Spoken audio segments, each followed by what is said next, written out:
ঘরে মাঝে মাঝে নামাজ পড়বেন। ঘরে মাঝে মাঝে কি করবেন?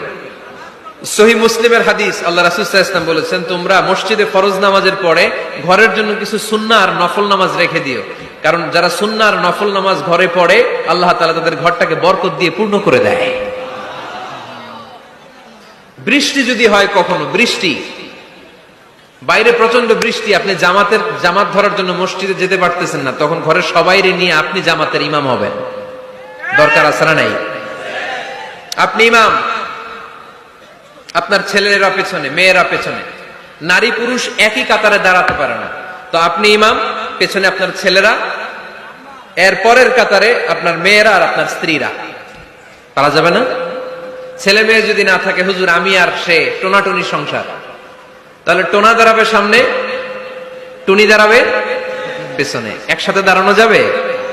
আমি আর আজকে সভাপতি লিয়াকত